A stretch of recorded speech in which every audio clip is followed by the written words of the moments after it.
அமெரிக்காவுக்கும் ஈரானுக்கும் இடையிலே ஆரம்பமாக இருக்கக்கூடிய உச்ச மோதல். நள்ளிரவு உண்மையில் என்ன நடந்தது? இந்த மோதல் எவ்வாறு ஆரம்பமானது? சிங்கத்தின் பற்களை காணும் போது சிங்கம் சிரிக்கின்றது என்று எண்ணிவிட வேண்டாம். அமெரிக்காவின் 3 போர்க்கப்பல்களையும் சுற்றி வளைத்து உச்ச தாக்குதல்களை மேற்கொண்டிருக்கக்கூடிய ஈரானிய கடற்படையினரும் வேக படகுகளும் பற்றி எரியும் அமெரிக்காவின் சரக்கு மற்றும் எண்ணெய் கப்பல்களும் ஈரானின் தரமான நடவடிக்கைகளும். அமெரிக்காவுக்கும் ஈரானுக்கும் இடையிலான யுத்த நிறுத்தம் முடிவடைந்து விட்டதா? இன்றிரவு அடுத்த கட்ட தாக்குதல்கள் ஆரம்பிக்கப்பட போகின்றனவா? ஈரானுக்கு எதிரான தாக்குதல்களுக்காக சவுதி அரேபியா அதனுடைய வான்பரப்பை அமெரிக்காவுக்கு அவசரமாக வழங்கியதா? குவைத் மற்றும் கத்தாரி அடிமைகளும் அவர்களுடைய வான்பரப்பை அமெரிக்காவுக்கு வழங்கியுள்ளார்களா? இந்த மோதலில் முழுமையாக சம்பந்தப்பட்டிருக்கக்கூடிய ஐக்கிய அரபு அமீரகமும் ஐக்கிய அரபு அமீரகத்திற்கு எதிராக ஆரம்பிக்கப்பட போகும் அடுத்த கட்ட மோதல்களும். அண்டப்புழுகன் டொனால்ட் ட்ரம்ப் வெளியிட்டிருக்கக்கூடிய கருத்துக்களும் மிரட்டல்களும் ஈரானிய தலைமைகளின் பதிலடிகளும்.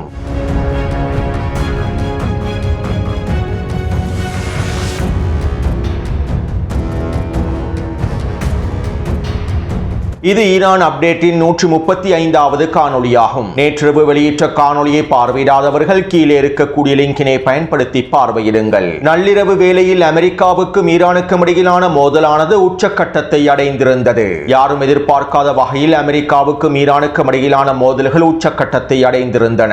அதாவது கடந்த 3 நாட்களுக்கு முன்பு Donald Trump operation project freedom தாக்குதல் திட்டங்களை நடவடிக்கைகளை அறிவித்தார். ஹெர்முஸ் ஜலசந்தி பிரதேசத்திலே அதிகளவான எண்ணெய் கப்பல்களும் சரக்கு கப்பல்களும் சிக்கிக் கொண்டுள்ளன. இந்த கப்பல்களை மீட்டெடுக்க வேண்டியது மனிதாபிமான கடமையாகும். இதற்கமைவாகவே நாங்கள் தற்போது ஹெர்முஸ் ஜலசந்தி பிரதேசத்தில் ஆபரேஷன் ப்ராஜெக்ட் ஃப்ரீடம் நடவடிக்கைகளை ஆரம்பிக்கின்றோம் என டொனால்ட் ட்ரம்ப் அறிவித்தார். மேலும் இந்த நடவடிக்கைகளுக்கு இடையூறாக ஈரான் ஏதாவது தாக்குதல்களை மேற்கொண்டால் ஈரானுக்கு உச்ச பதிலடிகளை வழங்குவதாகவும் டொனால்ட் ட்ரம்ப் அறிவித்தார். அது மட்டுமல்லாமல் அமெரிக்க கடற்படையினர் ஓமான் வளைகுடா பிரதேசத்திலே முழுமையாக களமிறக்கப்பட்டார்கள். ஹெர்முஸ் ஜலசந்தி பிரதேசம் வழியாக கப்பல்களை மீட்டெடுப்பதற்காக களமிறங்கினார்கள். இந்த சந்தர்ப்பத்திலே ஈரான் அதிரடியான தாக்குதல்களையும் காய் நகர்த்தல்களையும் மேற்கொண்டது. ஹெர்முஸ் ஜலசந்தி பிரதேசத்திலே ஈரான் புதிய முற்றுகையையும் அறிவித்தது. ஹெர்முஸ் ஜலசந்தி பிரதேச முற்றுகையை விரிவாக்கி ஐக்கிய அரபு அமீரகத்தினுடைய துறைமுகங்களையும் முழுமையாக முற்றுகையிட்டது. ஈரான் சிவப்பு கோடுகளை அறிவித்து இந்த சிவப்பு கோடுகளை தாண்டக்கூடியவர்களுக்கு எதிராக உச்ச பதிலடிகளை வழங்குவோம் என்றும் வெளிப்படையாக அறிவித்தது. மேலும் அண்டப்புழுகன் டொனால்ட் ட்ரம்பினுடைய வாக்குறுதிகளை நம்பி ஹெர்முஸ் ஜலசந்தி பிரதேசத்தின் வழியாக கடப்பதற்கு முயற்சி செய்த எண்ணெய் கப்பல்களுக்கு எதிராகவும் சரக்கு கப்பல்களுக்கு எதிராகவும் ஈரான் உச்ச தாக்குதல்களை மேற்கொண்டது. இந்த கப்பல்களை மீட்பதற்காக களமிறங்கிய அமெரிக்காவின் போர்க்கப்பலுக்கு எதிராகவும் ஈரான் சுற்றி வளைத்து உச்சேவுகணை மற்றும் ட்ரோன் தாக்குதல்களை மேற்கொண்டிருந்தது. இதைத் தொடர்ந்து ஐக்கிய அரபு அமீரகத்தினுடைய ஃபுஜேரா துறைமுகத்தை இலக்கு வைத்தும் தாக்குதல் மேற்கொள்ளப்பட்டது. ஐக்கிய அரபு அமீரகத்திற்கு சொந்தமான 3 எண்ணெய் கப்பல்கள் மற்றும் சரக்கு கப்பல்களுக்கு எதிராகவும் உச்ச தாக்குதல்கள் மேற்கொள்ளப்பட்டன. ஃபுஜேரா துறைமுகமும் ஐக்கிய அரபு அமீரகத்தினுடைய எண்ணெய் கப்பல்களும் தீக்கிரையாக்கப்பட்டன. ஈரானினுடைய இந்த அதிரடியான தாக்குதல்களின் விளைவாக டொனால்ட் ட்ரம்பினால் எதுவுமே செய்ய முடியவில்லை. அமெரிக்க இராணுவத்தினால் ஹெர்முஸ் ஜலசந்தி பிரதேசத்தினை முழுமையாக கட்டுப்படுத்த முடியவில்லை. டொனால்ட் ட்ரம்பினுடைய ஃப்ரீடம் ப்ராஜெக்ட் தாக்குதல் திட்டங்களை நடைமுறைப்படுத்த முடியவில்லை. அவர்கள் நினைத்தது போன்று ஹெர்முஸ் ஜலசந்தி பிரதேசம் வழியாக கப்பல்களை மீட்டெடுக்க முடியவில்லை. இதைத் தொடர்ந்து டொனால்ட் ட்ரம்ப் ஆபரேஷன் ஃப்ரீடம் நடவடிக்கைகளை முழுமையாக இடைநிறுத்துவதாக அறிவித்தார். பாகிஸ்தானிய மத்தியஸ்தர்களின் வேண்டுகோளுக்கு அமைவாகவே இந்த நடவடிக்கைகளை இடைநிறுத்துவதாக அண்டப்புழுகன் அறிவித்தார். ஈரானினுடைய தரமான நடவடிக்கைகளையும் ஈரானினுடைய பதிலடி தாக்குதல்களையும் தாங்கிக் கொள்ள முடியாத அண்டப்புழுகன் போலியான காரணங்களை முன்வைத்து பின்வாங்குவதாக அறிவித்தார். இதைத் தொடர்ந்து சவுதி அரேபியா அதனுடைய வான்பரப்பை வழங்காததனால் டொனால்ட் ட்ரம்புக்கு ஆபரேஷன் ஃப்ரீடம் நடவடிக்கைகளை மேற்கொள்ள முடியவில்லை. சவுதி அரேபியா வான்பரப்பை பயன்படுத்துவதற்கான அனுமதியை வழங்காததன் விளைவாகவே டொனால்ட் ட்ரம்ப் இந்த ஆபரேஷன் ஃப்ரீடமை இடைநிறுத்தியுள்ளார் என்றும் அமெரிக்க ஊடகங்கள் பிரச்சாரங்களை மேற்கொண்டிருந்தன. நேற்று வெளியிட்ட காணொளியில் இவை தொடர்பாக தெளிவாக குறிப்பிட்டிருந்தேன். ஈரானுக்கு எதிரான இந்த ஆபரேஷன் ஃப்ரீடம் நடவடிக்கைகளுக்கு வான்பரப்பை வழங்கினால் ஈரான் எங்களுக்கு எதிரான தாக்குதல்களை மேற்கொண்டுவிடும். ஈரானை ஒருபொழுதும் பின்வாங்க செய்ய முடியாது. ஈரானின் தாக்குதல்களை தடுத்து நிறுத்த முடியாது என்கின்ற பயத்தின் விளைவாகவே சவுதி அரேபியா வான்பரப்பை வழங்கவில்லை. மேலும் சவுதி அரேபியாவை தொடர்ந்து குவைத் மற்றும் கத்தார் ஆகிய அடிமைகளும் வான்பரப்பை வழங்கவில்லை என தெரிவிக்கப்பட்டது. அதே நேரம் ஈரான் ஜியோனிச ஐக்கிய அரபு அமீரகத்திற்கு எதிரான தாக்குதல்களை மேற்கொண்டிருந்தது. மேலும் இந்த தாக்குதல்களை நாங்கள் தான் மேற்கொண்டோம் என ஈரானிய தலைமைகள் ஒப்புக்கொள்ளவில்லை. வேண்டுமென்றுதான் ஈரானிய தலைமைகள் இந்த தாக்குதல்களுக்கான பொறுப்பை ஏற்கவில்லை. இதைத் தொடர்ந்து ஐக்கிய அரபு அமீரகத்தினுடைய பாதுகாப்பு தலைமைகள் டொனால்ட் ட்ரம்பினுடைய நிர்வாகத்தோடு விசேட கலந்துரையாடல்களை மேற்கொண்டுள்ளார்கள். இந்த சந்தர்ப்பத்திலே ஐக்கிய அரபு அமீரகத்தின் மீதான தாக்குதல்களுக்கு அமெரிக்கா பதிலடிகளை வழங்காதது குறித்து கவலைகளையும் தெரிவித்துள்ளார்கள். மேலும் இவ்வாறு ஐக்கிய அரபு அமீரகம் மீதான தாக்குதல்களுக்கு அமெரிக்கா பதிலடிகளை வழங்காவிட்டால் ஈரான் இதே போன்ற தாக்குதல்களை ஐக்கிய அரபு அமீரகத்திற்கு எதிராக தொடர்ச்சியாக மேற்கொள்ளும் என்றும் இதனால் ஈரானுக்கு எதிரான தாக்குதல்களை பதிலடிகளை வழங்க வேண்டும் என்றும் கோரிக்கைகளை முன்வைத்துள்ளார்கள். அது மட்டுமல்லாமல் ஈரானுக்கு எதிரான அடுத்த கட்ட பதிலடி தாக்குதல்களிலே நாங்கள் முழுமையான ஆதரவை வழங்குகின்றோம். ஈரானுக்கு எதிரான போரை ஆரம்பிப்பதற்கு நாங்கள் தயாராகவே இருக்கின்றோம் என ஐக்கிய அரபு அமீரக அடிமை தலைமைகள் டொனால்ட் ட்ரம்பினுடைய நிர்வாகத்திடம் உறுதியளித்துள்ளார்கள். இதற்கமைவாக கடந்த 48 மணித்தியாலங்களுக்குள் ஐக்கிய அரபு அமீரகத்தினுடைய தலைமைகளுக்கும் டொனால்ட் ட்ரம்பினுடைய நிர்வாகத்திற்கும் இடையில் தொடர்ச்சியான கலந்துரையாடல்கள் நடைபெற்றிருப்பதாகவும் தகவல்கள் வெளியாகியுள்ளன. ஈரானின் தாக்குதல்களுக்கு அமெரிக்கா பதிலடிகளை வழங்கியே ஆக வேண்டும். இதற்கு நாங்கள் மௌனமாக இருக்கக்கூடாது என ஐக்கிய அரபு அமீரக தலைமைகள் தொடர்ச்சியான அழுத்தங்களையும் வழங்கியுள்ளார்கள்.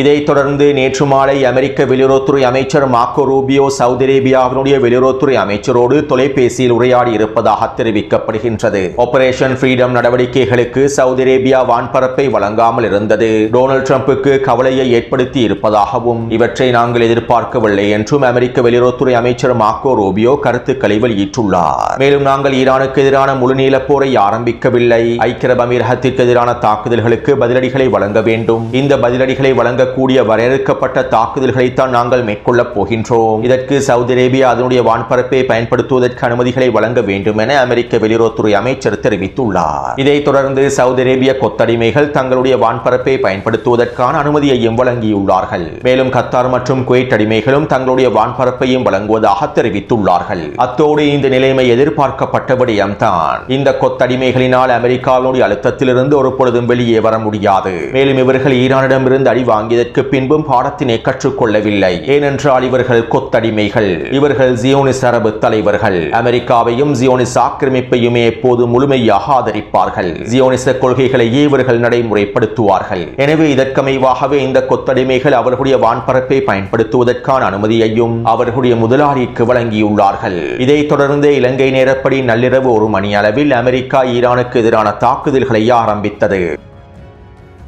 இந்த தாக்குதல்களின் ஆரம்பமாக அமெரிக்க கடற்படையினர் ஈரானின் எண்ணெய் கப்பல் ஒன்றை இலக்கு வைத்து தாக்குதல்களை மேற்கொண்டிருந்தார்கள். ஹெர்மோஸ் ஜலசந்தி பிரதேசம் வழியாக ஈரானிய துறைமுகங்களை நோக்கி பயணித்துக் கொண்டிருந்த ஈரானின் மிக முக்கியமான எண்ணெய் கப்பலை இலக்கு வைத்து அமெரிக்க கடற்படையினர் தாக்குதல்களை மேற்கொண்டிருந்தார்கள். மேலும் அமெரிக்க கடற்படையினர் ஈரானிய எண்ணெய் கப்பலை இலக்கு வைத்து தாக்குதல்களை மேற்கொண்டு அரை மணித்தியாலங்களுக்குள் ஈரானிய கடற்படையினர் அதிரடியாக களமிறங்கி அமெரிக்க போர்க்கப்பல்களுக்கு எதிரான உச்ச தாக்குதல்களை ஆரம்பித்தார்கள். இந்த தாக்குதல்களை அமெரிக்க போர்க்கப்பல்கள் எதிர்பார்க்கவில்லை. ஹெர்மோஸ் ஜலசந்தி பிரதேசத்திற்கு அருகாமையில் நிலை கொண்டிருக்கக்கூடிய அமெரிக்காவினுடைய 3 போர்க்கப்பல்களை இலக்கு வைத்தும் ஈரானிய கடற்படையினர் ஏவுகணை தாக்குதல்களையும் ட்ரோன் தாக்குதல்களையும் மேற்கொண்டார்கள். அது மட்டுமல்லாமல் ஈரானினுடைய வேகப்படகுகள் முழுமையாக களமிறங்கி அமெரிக்க போர்க்கப்பல்களை சுற்றி உடைத்தன. இந்த சந்தர்ப்பத்தில் என்ன செய்வதென்று தெரியாமல் 3 அமெரிக்க போர்க்கப்பல்களும் ஈரானினுடைய வேகப்படகுகளை இலக்கு வைத்து துப்பாக்கிச் சூட்டு தாக்குதல்களை மேற்கொண்டன. ஆனால் அவர்களால் ஈரானிய வேகப்படகுகளை கட்டுப்படுத்த முடியவில்லை. மேலும் ஈரானிய வேகப்படகுகளிலே வந்த போராளிகள் அமெரிக்க போர்க்கப்பல்களுக்கு எதிரான RPG ஏவுகணை தாக்குதல்களையும் மேற்கொண்டுள்ளார்கள். இதிலே பல தாக்குதல்கள் வெற்றிகரமாக மேற்கொள்ளப்பட்டுள்ளன.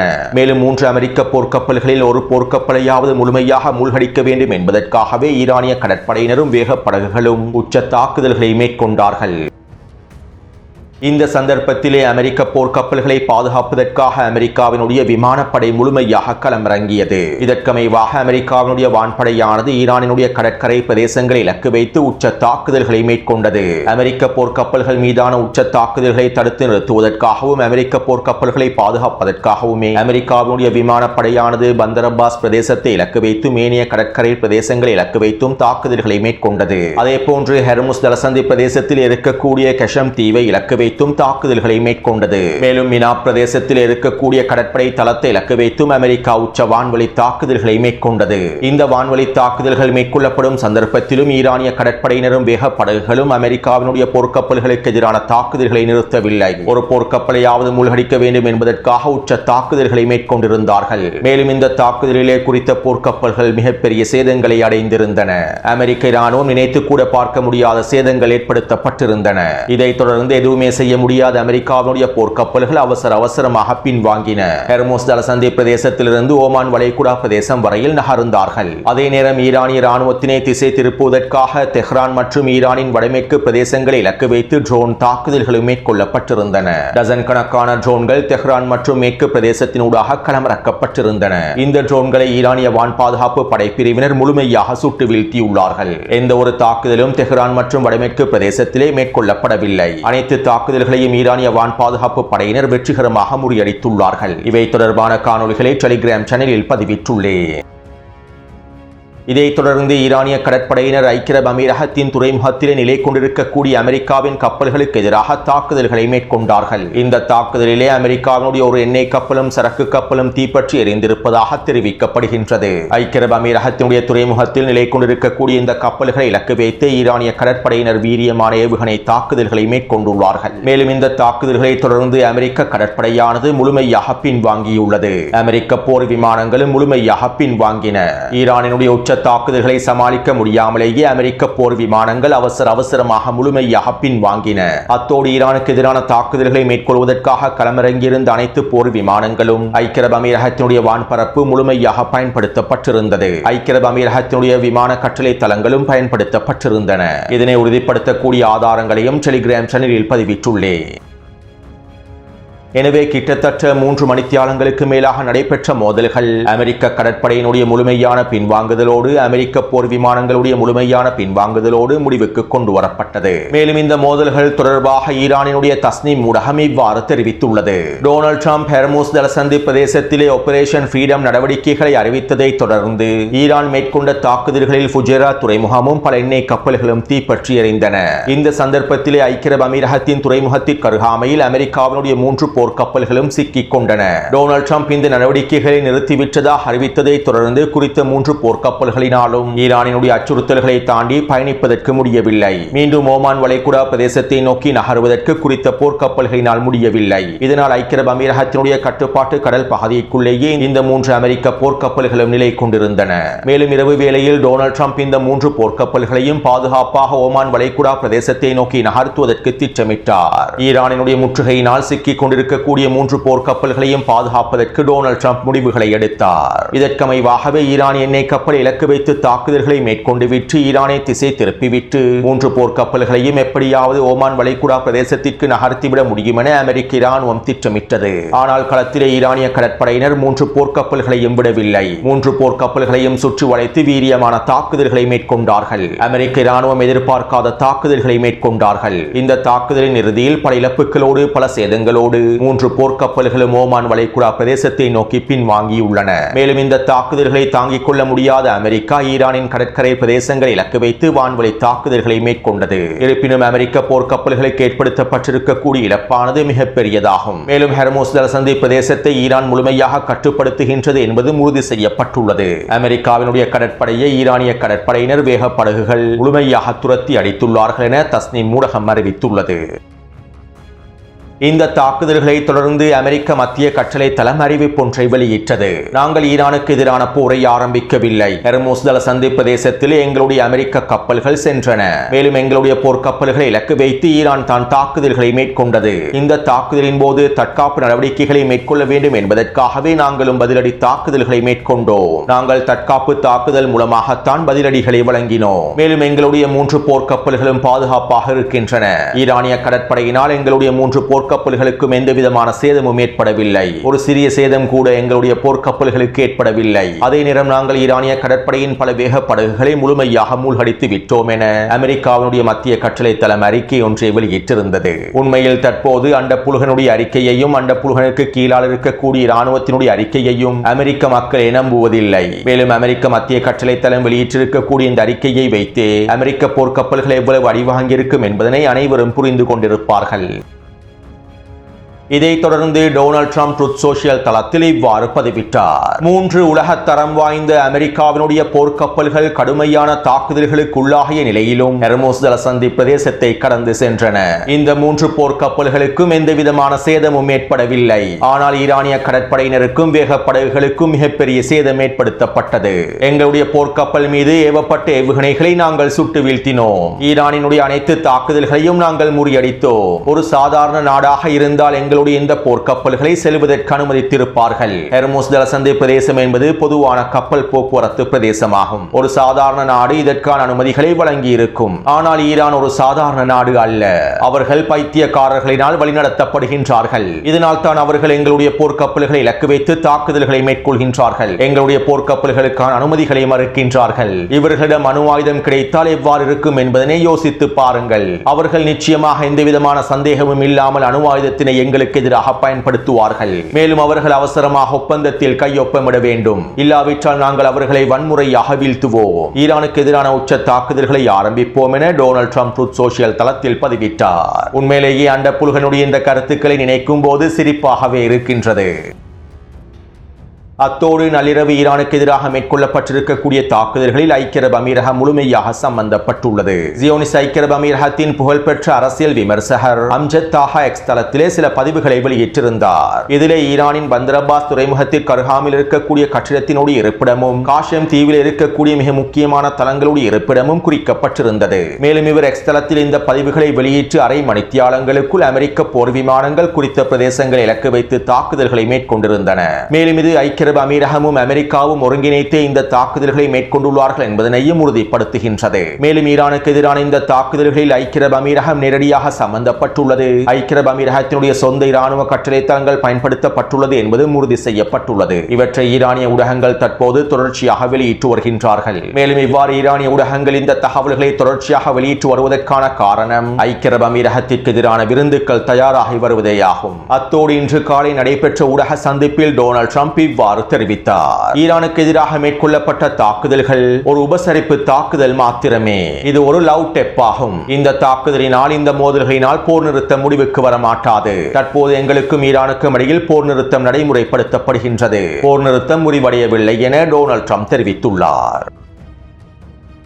இதைத் தொடர்ந்து ஈரானின் வெளியுறவுத்துறை அமைச்சகத்தினுடைய ஊடக பேச்சாளர் இவ்வாறு தெரிவித்தார். சிங்கத்தின் பற்களை காணும் போது சிங்கம் சிரிக்கின்றது என்று எண்ணிவிட வேண்டாம். நாங்கள் அனைத்திற்கும் தயாராகவே இருக்கின்றோம். மேலும் விரைவில் நீங்கள் பல ஆச்சரியங்களை எதிர்பார்ப்பீர்கள், பல சாகசங்களை எதிர்பார்ப்பீர்கள் என ஈரானிய வெளியுறவுத்துறை அமைச்சகத்தினுடைய ஊடக பேச்சாளர் தெரிவித்தார். எனவே ஈரானுக்கு எதிரான தாக்குதல்களை ஆரம்பித்து விட்டு ஈரானிடம் வசமாக சிக்கி அடிவாங்கியதற்கு பின்பு நாங்கள் போர் நிறுத்தத்தை மீறவில்லை, போர் நிறுத்தம் நடைமுறையில் தான் உள்ளது என அமெரிக்கர்கள் அறிவித்தார். அதே நேரம் இன்றிரவு அமெரிக்கா மீண்டும் ஈரானுக்கு எதிரான தாக்குதல்களை ஆரம்பிப்பதற்கான வாய்ப்புகள் அதிகமாகவே இருக்கின்றன. மேலும் ஈரானும் அமெரிக்காவுக்கு எதிராகவும் ஐக்கிய அரபு அமீரகத்திற்கு எதிராகவும் உச்ச பதிலடி தாக்குதல்களை வழங்கத்தான் போகின்றது. பெரும்பாலும் இன்றிரவு அமெரிக்காவுக்கும் ஈரானுக்கும் இடையிலான அடுத்த கட்ட தாக்குதல்களும் மோதல்களும் ஆரம்பிக்கப்படலாம். அல்லது ஈரான் ஐக்கிய அரபு அமீரகத்திற்கு எதிரான அடுத்த கட்ட தாக்குதல்களை ஆரம்பிக்கலாம். ஈரானுக்கு எதிரான மோதல்களில் ஐக்கிய அரபு அமீரகம் நேரடியாக சம்பந்தப்பட்டிருப்பதனால் முன்பை போன்று அல்லாமல் ஈரான் ஐக்கிய அரபு அமீரகத்திற்கு எதிரான தாக்குதல்களை உத்தியோகபூர்வமாக ஆரம்பிக்கலாம். எனவே இன்றிரவு போரினுடைய அடுத்த கட்டம் ஆரம்பிக்கப்படுவதற்கான வாய்ப்புகள் அதிகமாகவே இருக்கின்றன. அத்தோடு இந்த காணொலி தொடர்பான கருத்துக்களை பதிவிடுங்கள். அடுத்த காணொலி விரைவாக பதிவிடுகின்றேன். தொடர்ந்தும் என்னுடன் இணைந்திருங்கள். நன்றி, வணக்கம்.